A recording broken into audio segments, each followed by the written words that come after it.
This is a program about art that matters. It's about friends and fears. It's about connections.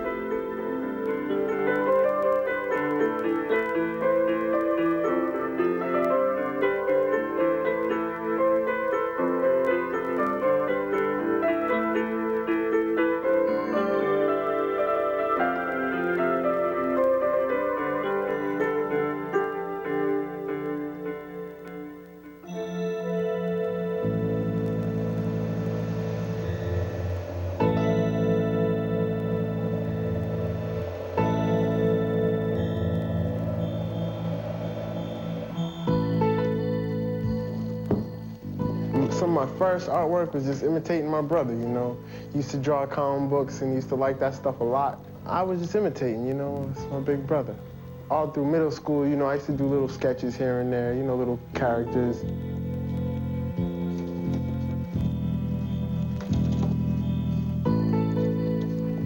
You know, I first came here, it was to do a painting. My sketch was real basic. It was real, you know, corny, just kind of silly looking. Totally based on a skeletonized style I had worked out of comic book drawings. But, you know, when I showed it to Susan, I'm sure she, you know, she could see the adolescence and the influence. But I still got to do that, you know. It was all right, you know. It was just because it was big and it was colorful. Artists for Humanity is a magical place. And I found my brotherhood, and I found my friendship, and I found the people that support me. Start on this mural, you know, she chose us to come and help her start this program. And came down to the South End studio, you know. It was a really small room, like, so how small was it? Like, man, it was tiny, like 6 of us just crammed in there. The room was tiny. It was, I mean, the first studio was hardly anything, you know, 10, 15 feet big or whatever. And it was like nothing I've ever done, you know. I didn't even really know people did stuff like that, like just go into a room, vibe, and paint.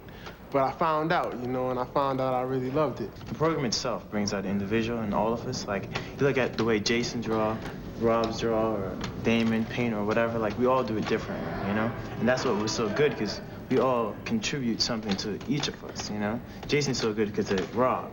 Damon's so good because of me. You know? So everybody's like doing something to help out one another, you know?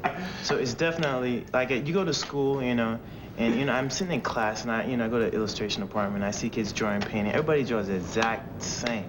Boring, traditional way, trying to be Picasso or Rembrandt or whoever else, you know? And I'm just trying to be Carl Lewis, you know? I don't really care. I don't want to be Rembrandt.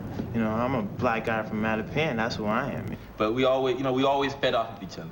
Always fed off each other. Always trying to, you know, we were criticizing each other, but in order to improve each other, you know, educating ourselves as well as being our own students. I was a horrible student. I mean, initially, the only reason I even volunteered to go do the mural with Susan was because I wanted to get out of class, you know? I was like, all right, cut in class, you know? That's what I looked at it. Go hang out in the library. We sat there like all day, hand sketching out a mural with a No. 2 pencil on the wall, and then taking our first attempts to spray paint, and then doing like something crazy on the wall, and it's been up there when we graduated, right? Yeah, those were some sorry attempts too, man. And that's how it really began. I went into a middle school and worked with a group of teens. There were about 20 or so. We were working in a library because there were no art rooms. The school was barred with 2x4s to keep the gang members from coming in. It was a real awakening. It was an awakening in another broader sense also because the teens I worked with were the most excited and inspired kids I'd ever experienced. After that first mural, we approached Susan like, what else could we do? You know, and she took us on that summer, invited us in the studio. 6 of the boys came to me and said, you know, it's summer, we have nowhere to go and nothing to do, and could we make another painting? And so I invited them to my studio that summer, and we painted. They painted everything in sight, everything they could drag in from the streets. Within a week, they had divided the floor space, which at that time was the size of a two-car garage, into 6 carefully divided spots, one for each of them. It was no longer my space. We evaluated what we could do in the short term to bring in that little bit of money that would keep us in paint and pizza. So we began airbrushing T-shirts. Our first entrepreneurial day happened at the Massachusetts Institute of Technology, where we were invited to airbrush Sloan School of Management T-shirts. And we arrived, all 6 of us, with airbrushes and easels and rap music and T-shirts and bright-colored paints. And these graduate students from all over the world lined up to purchase these Sloan School T-shirts with dripping blood and sharp teeth. It epitomized the business world, I think, for them, and gave them a little levity in their studies.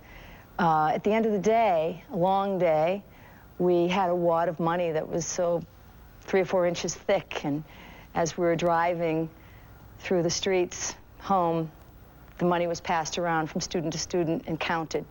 They took turns counting it over and over and over again, and each one of them talked about how to reinvest the money. They talked about getting better T-shirts or better airbrushes or a larger compressor or a combination of all those things. Not one of them said, let's divide the money and go to town. Susan believed in us. She said to us, you know, you can do whatever you want and you can be whatever you want to be. And she had no reason to say that. She had no excuse, no responsibility, nothing. Just out of, you know, because that's what she truly believed. That's what she really felt. And I didn't believe it. I didn't believe Carlos could be whatever he wanted to be. I didn't think Carlos was going to amount to none of these dudes, man. They're just crazy clowns, whatever.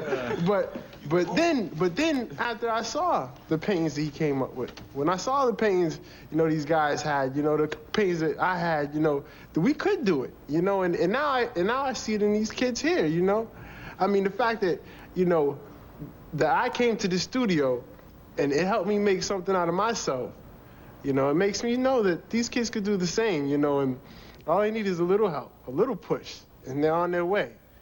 And that's what I'm trying to give them, you know, just that little push, you know. Artists for Humanity is primarily an after-school program that currently employs 48 young people as designers who are paid an hourly wage to come and be creative.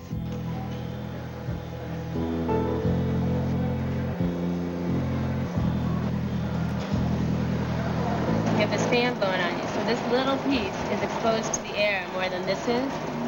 And so it's starting to dry faster than this is starting to dry. And so what's happening is this is starting to shrink. And just put a little bit of water, just enough so that it's workable. Fix the crack with that. Go the other side. Yeah. But really, like, score it. Dig in there.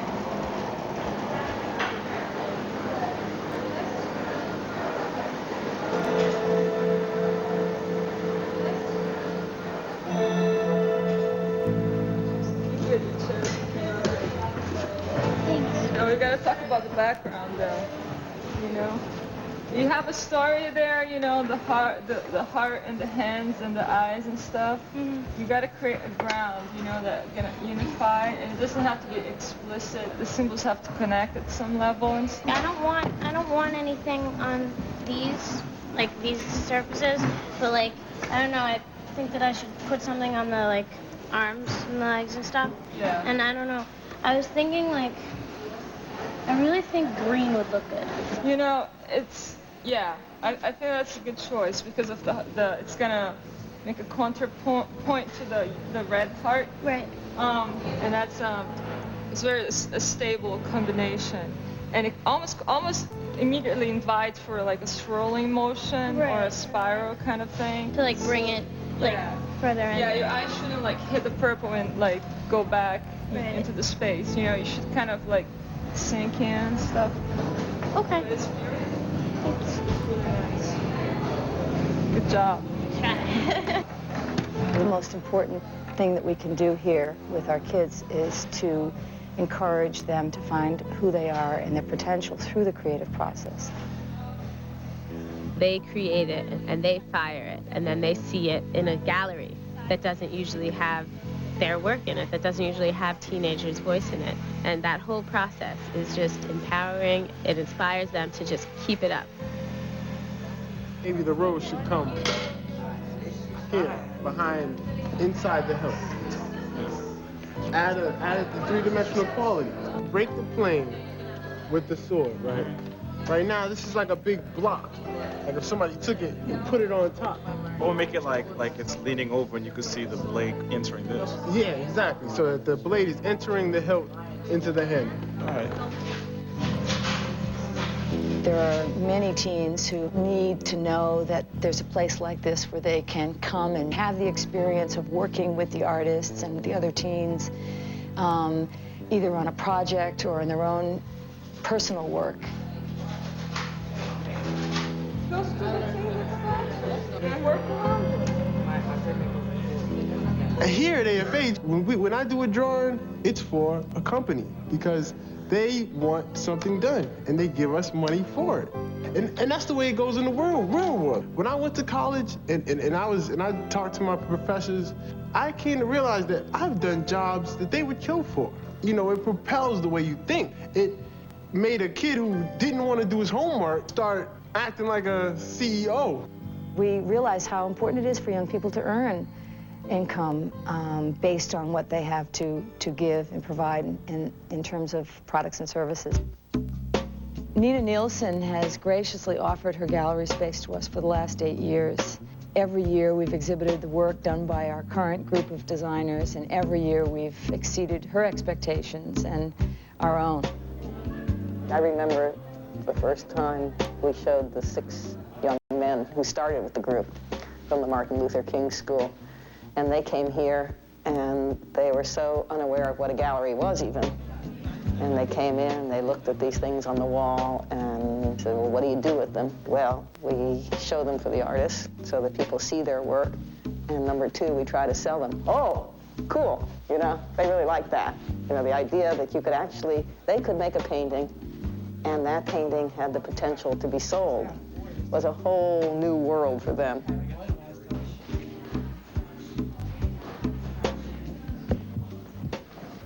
But I just don't know if I should fix it. I just fixed mine. Yeah, but it's not that kind of crooked. It's in the frame crooked. I don't know.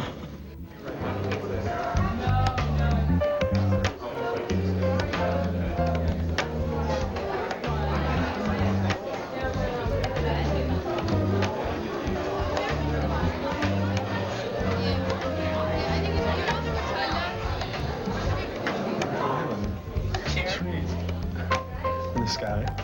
They're great. That's just like it's interesting.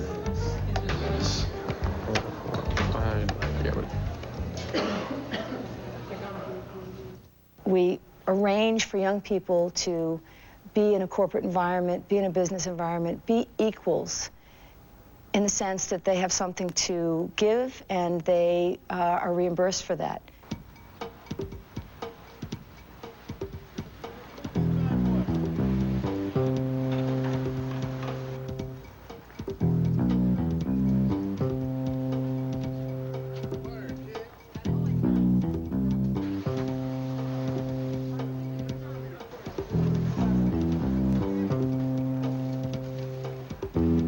Paint a mural that is about Africans in America, you know, about freedom. This is a collaboration of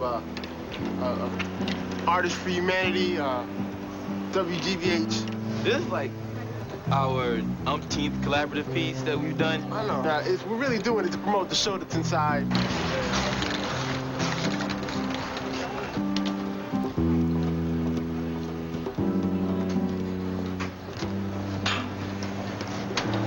You know that the artists are here today as part of an exhibit. It's called About Freedom. It's just inside the gallery here. It's works created by Boston teens and inspired by the PBS documentary Africans in America. The exhibit's free. It's open to the public. You're welcome to just step inside, take a look, come back out and see how the mural's changed.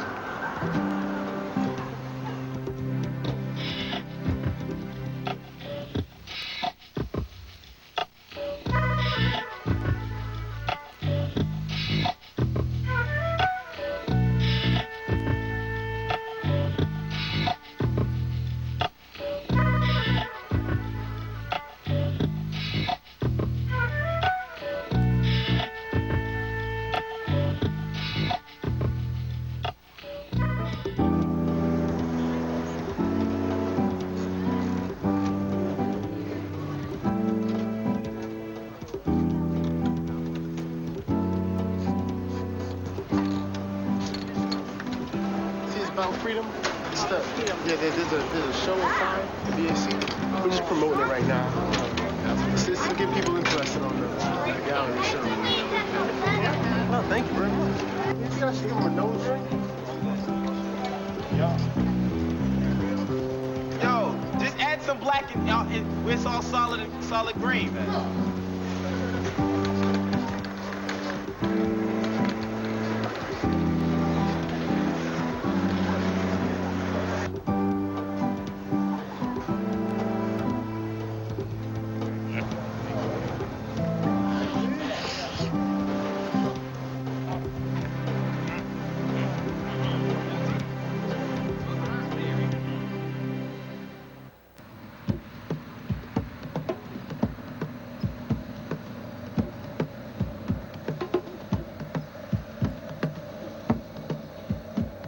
Rancho Cotati High School serves two small towns who've joined together to create one high school student body, formerly rural, moving towards suburban. And in this environment, the number of jobs available to teenagers is very limited. Student Illustrators started when a professor friend and I were working through ideas about how schools traditionally identify kids who are gifted and talented, and what might be some other ways to identify kids who are gifted and talented, either new ways of identifying them or new forms of gifts and talents that often go unnoticed in the school. I was specifically looking at the students I was working with at the time, wondering why so many of them were disillusioned with school, and several of them, whom I noticed enjoyed drawing greatly in the back of the classroom and would do it for hours on end and not hand in the homework or the work that we were doing in class. So in trying to figure out how to think about issues of gifted and talentedness and how to figure out how to use the talents that the students in my classroom had, I thought it would be interesting to be able to hire students who were artistically talented to illustrate work for people who would like it done, especially people in a school community, so other students, teachers, and administrators. I was 22 months when I came to the United States. My whole family's Spanish speaking. I remember some things about like some confusion of not passing the 3rd grade or something for some particular reason, for like a learning problem or something. And I remember ending up doing the 3rd grade over again. I failed 3rd grade. I would get nouns and verbs and stuff mixed up because in Spanish you say the opposite. I remember a lot of testing, like with like, you know, just like mazes and puzzles and things like that. And just like telling me that I had to do summer school because from some particular reason they said I had like I wasn't learning as fast as the other kids. They gave me like extra help, you know, like the other kids had their regular teacher. I had my regular teacher with other teachers that were like helpers, you know, and you know, little kids pick that up, you know, and they see that and they, you know, then they start calling you names like, oh, that guy's stupid or something like that. Or I was like running in shackles, you know, in a track meet, you know, you just slow down, everybody's totally passing you by, and especially at the age I am, I was a little bit older than like the regular high school kids. I could have been at the same level if I just, you know, they let me and try and let me work on it really hard. But they just, they just like set me behind. And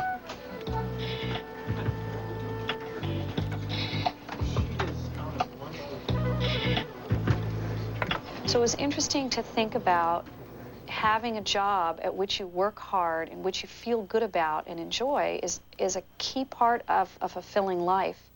Student Illustrators is a small group of high school and junior college students who are paid in art supplies and materials to illustrate work for teachers and students in a school community. I think something like that too, like a cartoony effect. Right. Sounds good. Nothing really complicated. Yeah. Keep it. Oh, that's cool. Nice. Maybe something like that, because all the different shadows are like angular, you know, it's not like real smooth. Yeah, it's sharp and cut. Yeah.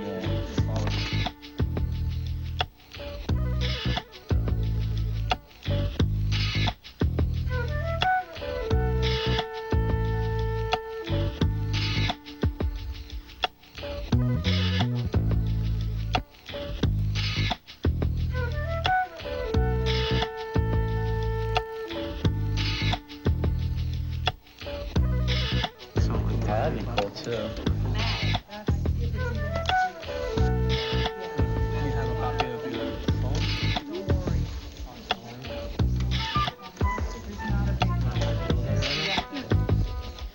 Working with student illustrators got me used to working with a client, connecting what we both agreed on.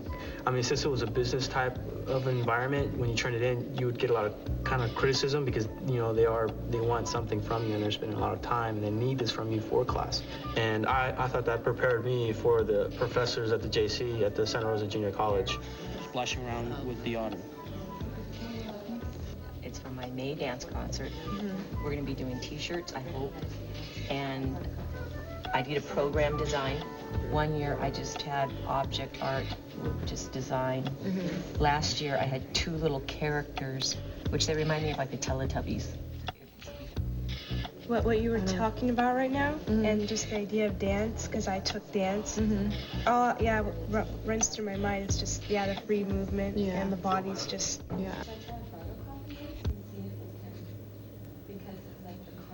In addition to paydays, we also enjoy some days as student illustrators where, for lack of a better word, we go on field trips. We go maybe into San Francisco, which is a bit of a drive from where we're located, but where we can have access to some larger museums, art displays, art stores, meet with professional artists, speak to them about what they do, what kind of jobs they have. You guys have a payday coming. We have about an hour there. We can look around, buy stuff. Then we either walk or take the bus back to Jim Christie's office. And Jim Christie is a professional art director and marketing illustrator. Really? And he's a one-man operation. He runs his own office. He's been doing it for about 12 years. And he's just going to talk to you about what he does for a living and how he got into it and what kind of education he got and what he thinks about his job, et cetera, et cetera. What's he do? Well, he calls himself an art director.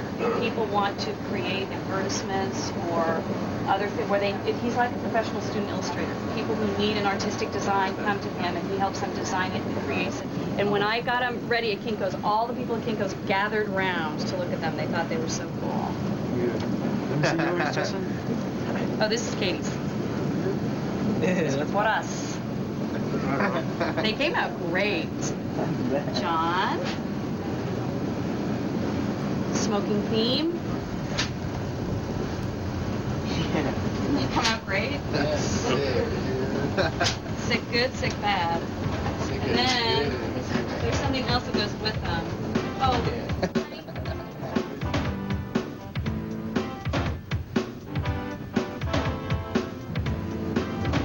Why not pay someone for their art? We're very happy to pay them to flip burgers or do all the other things they do. And it seems to me their art is much more significant.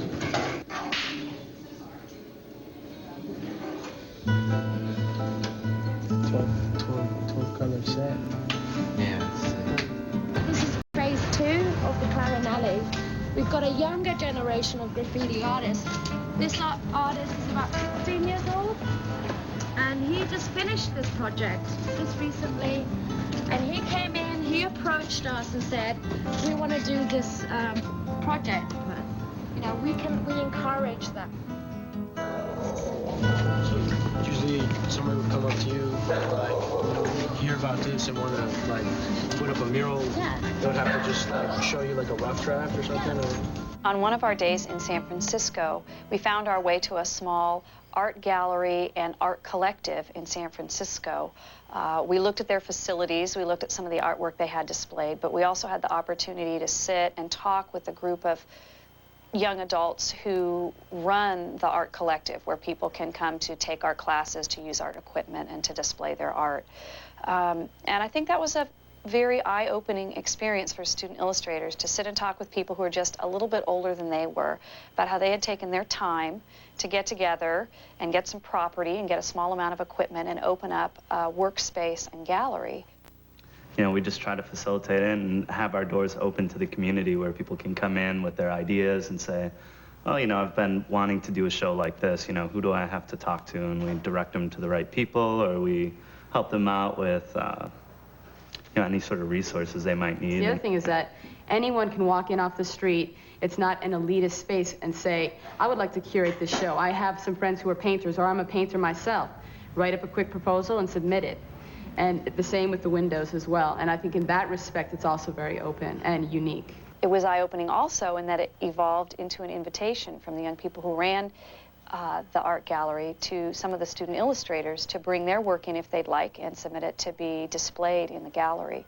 And two of the student illustrators in particular found this invitation very enticing, Willie and Juan Carlos, and they began thinking about what themes they would like to express, what ideas they would like to put into paint or pen, and then they created the artwork and brought it to the gallery for an opening. At the time we're like yeah, right, we're like, yeah, it's probably not gonna happen, yeah. So, but then we got more and more into it, and then we're like, yeah, this sounds cool, you know? We're gonna do a show and stuff. And we wanted to include our characters, like all our characters and stuff like that, into the mural and like what we felt. It's also like the pressures that like a college student has. I like to put like how I feel into it, and I can't do that with anything else. I can't express the way I am and the way I feel into something else. Drawing is, to me, there's no limitations. When you teach something is when you really come to a next level of understanding and depth of understanding about your subject. So it was particularly exciting and rewarding to watch Willie and Juan Carlos prepare to teach the courses that they taught at the YMCA to the younger children. Once you got that first sentence out, you can breathe again, you know, and you just kind of went with it. It was very valuable for Willie and Juan Carlos to think about how to actually teach their talent to others and share it with other people. Oh, you should have like little curve the ball sometimes. When you got into the classroom, you know, you got these big, bright, blue eyes, green eyes, brown eyes, whatever, looking at you. They're absorbing everything that you say, how you look, you know, how you are as a person. Well, I'll do it later because, you know, all right, well, congratulations again, guys. Thanks a lot, man. It's good to see you guys. You too. Back at ATA. So, have a lot of your friends been asking you, you know, how'd you get a show? How'd you get a show? I mean, I would imagine, like, that would be a big... Yeah, I'm just, you know, I'm just thrilled to have, you know, I mean, come on, you know, my artwork in front of the window here, people driving by, walking around, asking questions about it, looking at it, you know, having something to say about it, getting their own interpretations out of it. So it's just like really amazing. For me, it was big, big excitement. It's a new experience. Yeah, it's fun though. Yeah. Not really. It's like, you know, it's little. It's like you can like have like little smudges and don't really notice it. Yeah, like you can like add into it. The student illustrators, it really helped me out. The student illustrators really pushed my ability to become an artist. In high school, I was really iffy about if I was going to go to college to become an artist, and the student illustrators pushed my ability, not just creating artwork for other students, but getting art supplies for it.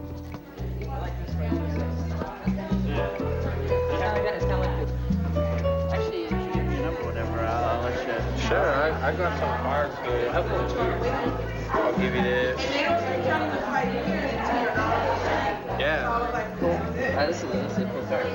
Yeah, I'm with a group called Student Illustrators, and the person that put it together kind of hooked us up with these cards because she thought that it'd be a good idea to, since we're getting to be known, we have business cards just exactly what we just did. So it was kind of cool. Are you interested in any animation at all? Oh, definitely. That's what I want to get into. Cool. Yeah. Yeah, it's amazing just how easy it is to get.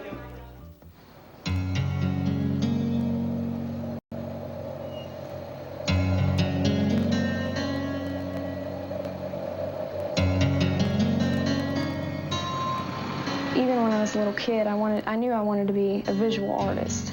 It's what I wanted to do. And I had a lot of trouble at school when I first started out because I had some, like, dyslexic type problems, like, as far as writing and spelling and things. But that was one thing that I always did really well, was draw.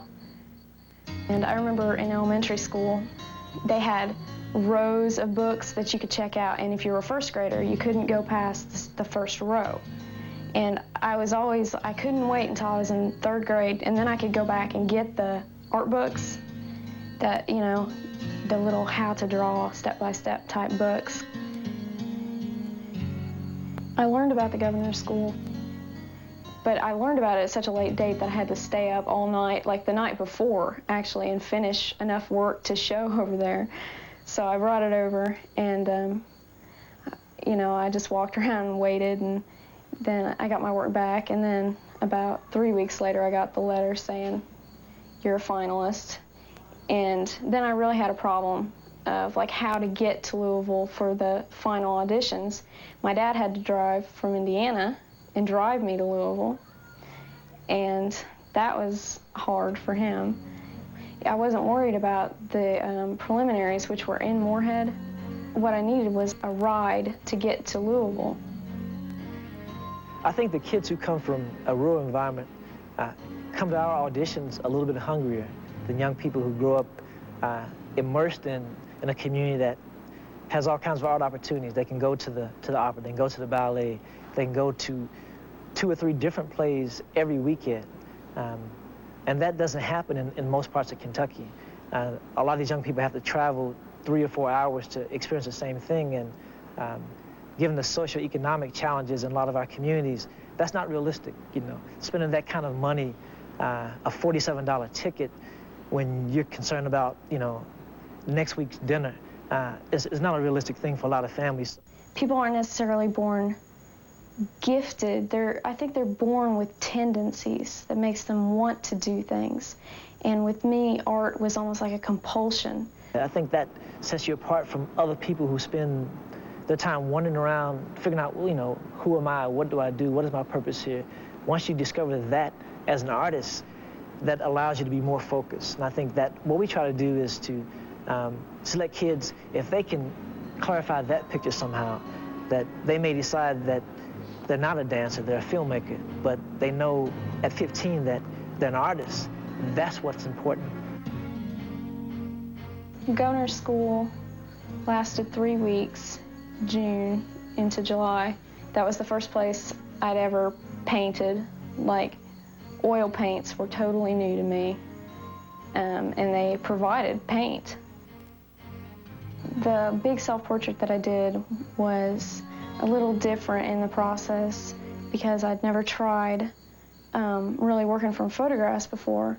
And I actually used a photograph of my mother when she was young. And I just saw it and I thought, oh, wow, I really like that. And then when I started drawing it, I thought, that really looks like me. And I mean, I realized my mother looked like me, but I started feeling a certain mood while I was drawing it, and it started to reflect that mood.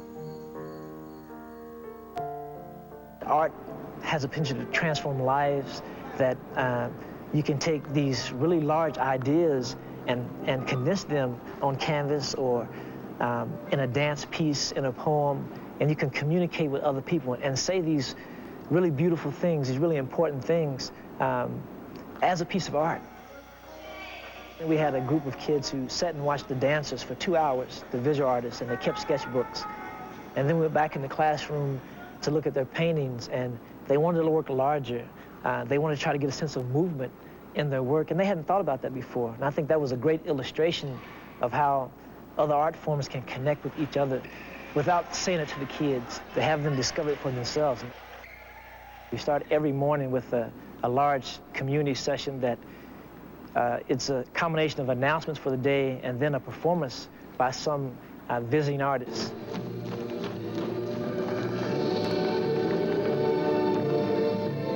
And so we set up these models of possibilities for them, so they see themselves in 5 years. They can look at their teachers and see themselves in 10 or 15 years. They can look at the professionals we bring in to perform in the evening and see themselves in 20 years. It's not easy being the ugly stepsister. I'm telling you. Everybody's always worried about poor little Cinderella. But what about me? I mean, I deserve some sympathy too. Does my fairy godmother ever pop up waving a magic wand? Does the prince ever dance with me at the ball? not on your life. The best thing I can hope for with my pumpkins is a good piece of pie. And rats. Rats are just rats, with their sneaky eyes and their skinny little tails nibbling and gnawing at the garbage. I haven't seen one yet turn into a coachman. If you ask me, that little Cinderella, she's weird. If we don't have art in our lives, we can never really be healthy people. If we don't participate in creative endeavors, we can never really be whole and well-adjusted. And when you find those kids who are genuinely happy about what they do, about who they are, you can bet that somewhere in their lives, art has made a connection.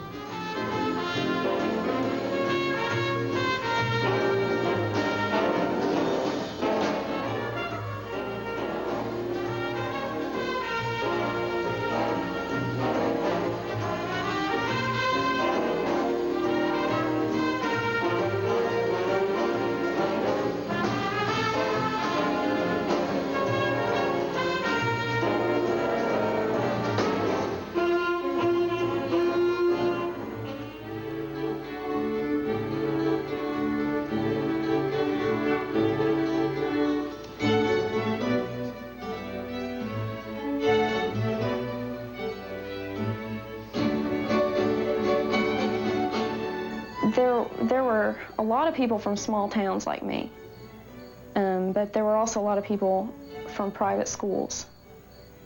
And that was weird, working with people that have already focused and have already, you know, got their own body of work enough to call it their work. I got to try claymation and all kinds of like raku firing for ceramics, and I got to draw from a live model for the first time.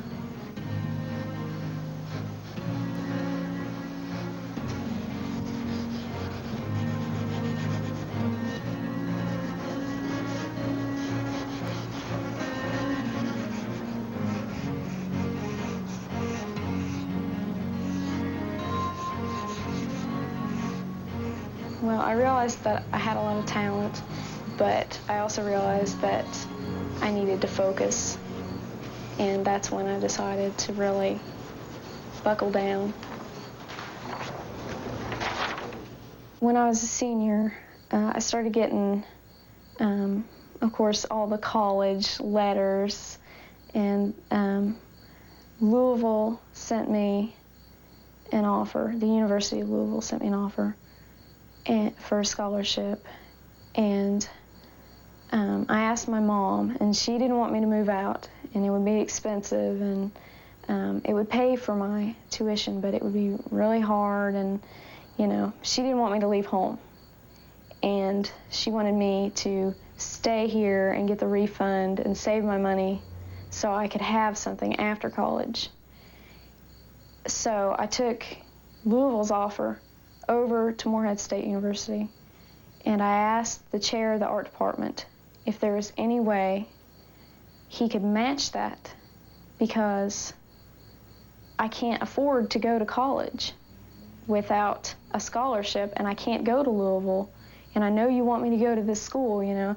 And he said, well, I'll see what I can do. And he asked me what my GPA was and everything, and he called me back at my home, and he said, we can beat it. And I said, okay.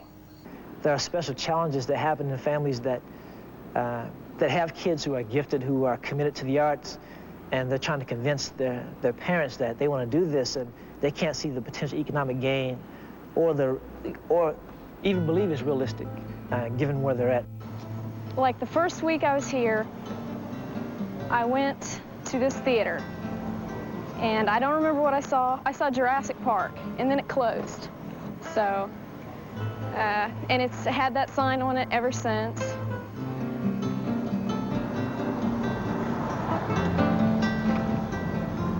People in this community resent the university, and I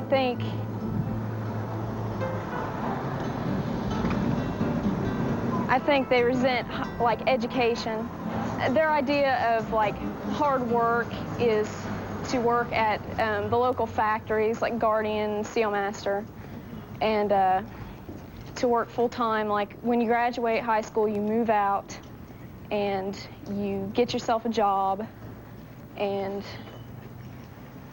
that's what you do. That's your life. People who work as Steelmaster may not necessarily see a connection of fine art to the practical world.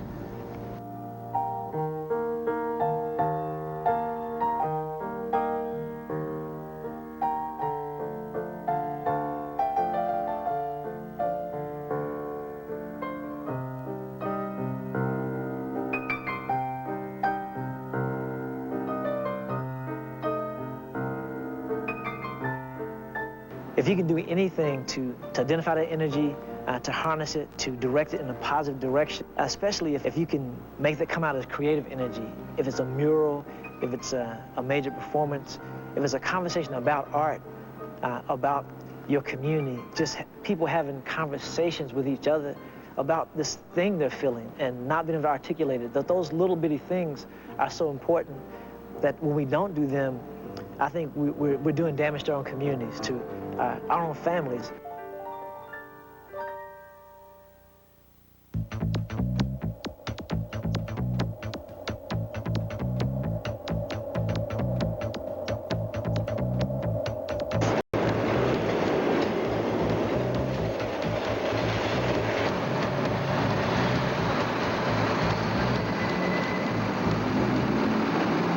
When my family saw the point, they was like, what's going on here? I mean, nobody's been here for ages, for a long time. Because this place was like back in the industrial zone.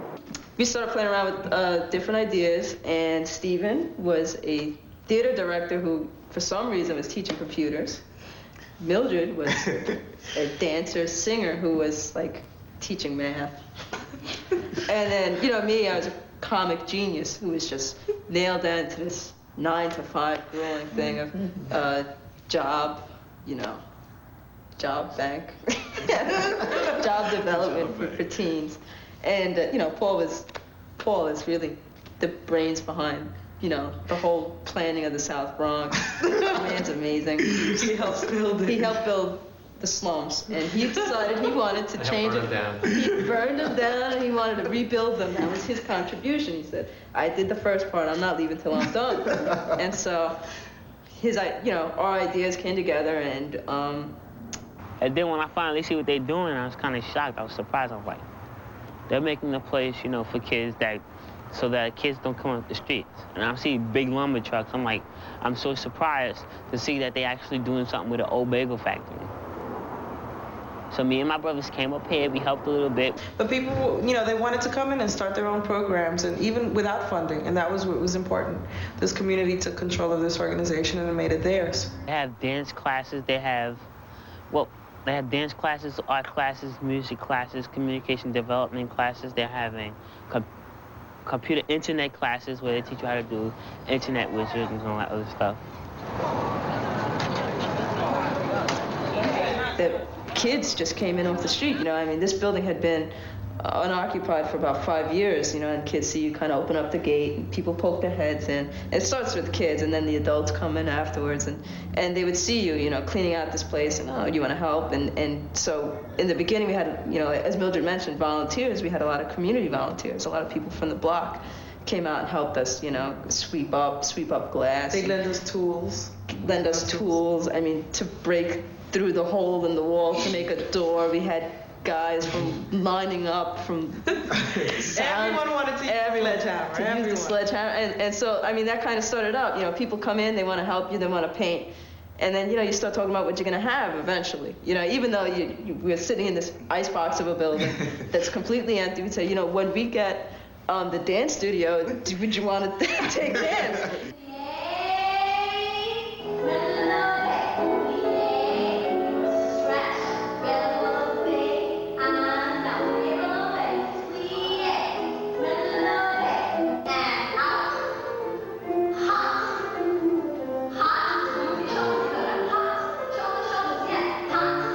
Within the point, certain cliques have been created, you know. There are the kids who do photography, and they come and they come in here and they hang around with each other, and you know, it's just like those little interactions, and they have something to talk about and build on. That's my puppy. Yeah. So I know this is mine.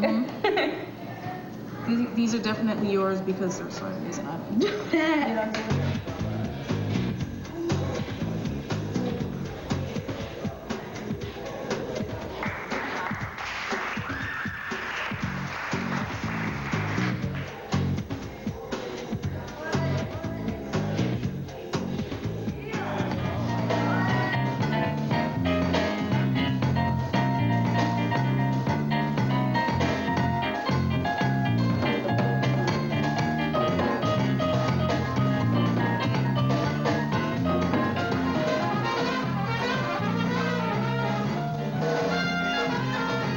One of the most exciting things is that we have world famous teachers here, world famous dancers teaching our classes. We have Arthur Aviles. He teaches modern dance. He's was formerly with the Bill T. Jones Dance Company, and now he's starting his own dance company here.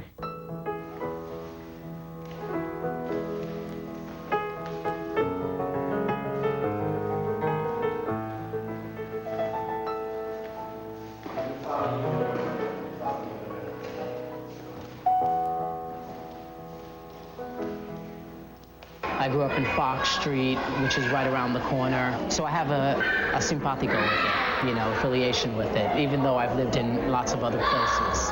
I know how much a child is willing to take and how much I am willing to push the child forward. You know, you play with them. Basically, you play with them. And then you have to get past playing with them and start getting to the discipline. And that's the hard part when you're dealing with ghetto communities, which is where I live. I live right next door, by the way. I live here. Let's just do an exercise that turns us into the human clock. You want to come on in? Why not? Why not? What's that? Excuse me? Come on in. Messing up is not a bad thing. Messing up is a part of rehearsal. Yes, and then the next time you won't mess up because you did it one time, you messed up one time and then you realized, oh, I could get it right the next time. So this is the first time. All right, so let's just do a rehearsal, right? Let's say that our legs are the second hand and we're just gonna do 8 counts here, 8 counts here. Come on. 4, 4, 2, 2, 1, 2, 3, 4. Let's try it, just the legs. 5, 6, 7, 8. I started to offer dance classes, and I had no idea who would come. I looked around, you know, and I think that people from this area are not used to getting what it is that I'm used to giving. One of the reasons being, I've seen the audiences that I performed for, and they don't look like these people. I think a lot of artists want to be connected to places like this so their art can touch real people and inspire and be in front of real people. I've seen art here make people cry. I've seen people see a play for the first time in their lives in this building. And so that's where we came in with the theater as well as a business incubator. And within the theater, people have the ability to be creative and express themselves and have new outlets of expression. When the business incubator was a place that, you know, if somebody, a lot of the kids, a lot of the young people, a lot of the adults too, are very entrepreneurial and have a lot of talents that they don't really think of as marketable. We've had some successes, some notable successes in our incubator. Obviously, Tat's Crew is one of them. These are 3 fellows who start out as, you know, graffiti artists. They did some storefronts, eventually landed some big contracts. Coca-Cola, ABC Carpet at Home, Reebok. 3 guys from this neighborhood doing something that they love and doing it until it turned a profit for them. And it helps to show people that, other kids, to say, if you find something you love and you keep on doing it, the money will follow.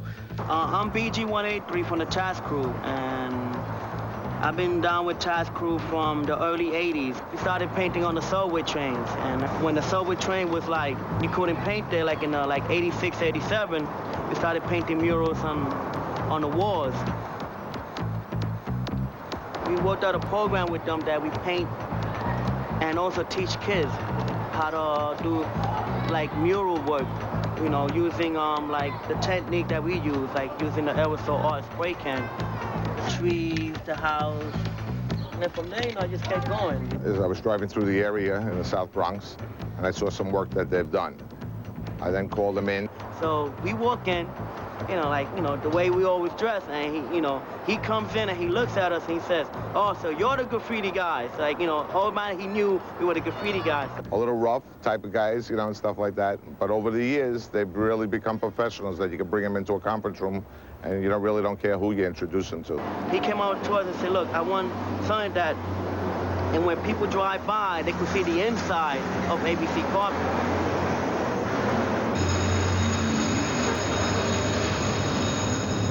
What they did is they created a mirrored image of what the inside of the store looks like. The rugs standing up as remnants, piles of area rugs, broadloom samples, so people could visualize what they would be when they walked in the door. That's like the first time we ever painted like a building, look like a building. So this is like our first. So we enjoying it every day. We could be painting here in the Bronx, then tomorrow we're painting in Connecticut, or we out there in Atlanta painting. I flew up to Ireland, so I also painted in Ireland. So it's like we could paint anywhere. But the only thing, like when people see, they don't know how the work is really done. When you start putting on the spray can, they be like, what's that for? I said, this is what we're gonna use to paint. They're like, no, you're not, can you get all that detail done? And like, yes, we could. You know what I'm saying? We could replicate Mona Lisa. We start at 7 o'clock in the p.m. but we wait for the actual business to close down. So from 7 o'clock, people are coming from work, and they see us working. Say, oh, what you guys are doing? Oh, we're painting a mural. So they don't know what we're doing until, you know, and then we paint all the way to the morning. So right now, it's 8 o'clock in the morning. We almost finishing up the work. Now, the same guy who was coming from work see us in the morning like, hey, wow, you did all this in 1 middle of the night? Wow, this look great. And now you see people stopping there, talking about, you know, a mural that they never really stopped there to talk about. There's a lot of dedication and still a lot of work. Our work based on 16 hours a day, Monday through Saturday, and then Sunday we spend time with our family, you know, trying to make this happen. When we're having meetings or if we're working, we allow some of the kids to sit, watch, and listen, sort of demystify what it is to start your own and have your own. You know, the only way they're gonna learn it from us, you know, and they've seen it from nothing to now. So this is a great way for them to, you know, I would like to do that. And they can talk to us enough to sort of bring that to us. Now, on the flip side of that, it would also be them to hang themselves with that in terms of, you have an opportunity now, if you don't step up and do it, that's on you. And kids, you know, some kids like it, some kids don't. You know, and they take that. They're still here though. They keep coming back. That's what I keep saying. There's a guy who works here, Juanito, and like we never knew he could do anything. And then all of a sudden he discovered this software called Adobe Premiere.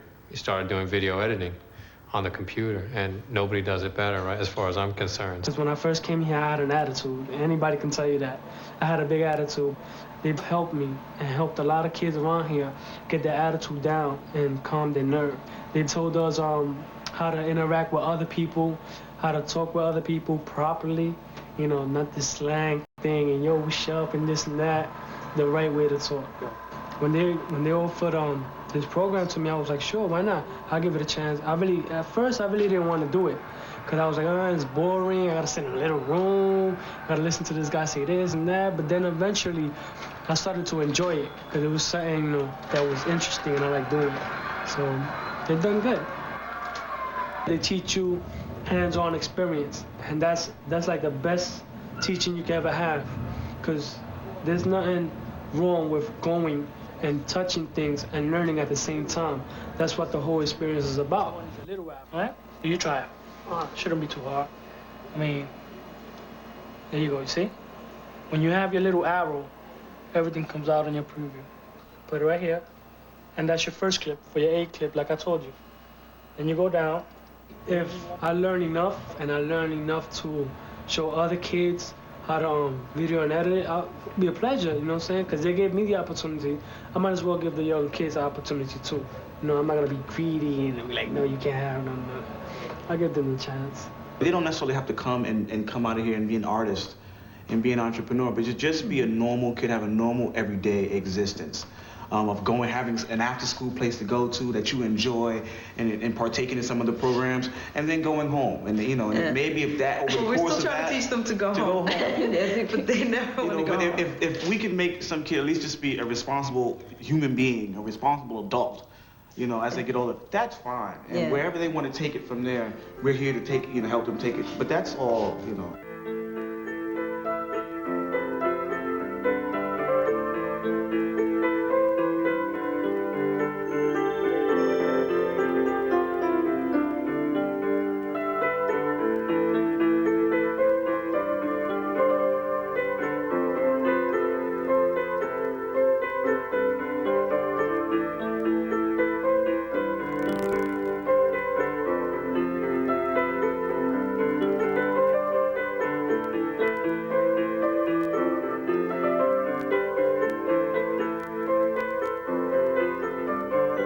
For copies of art show video and a support resource guide, contact Partners for Livable Communities at 202-887-5990 or www.livable.com.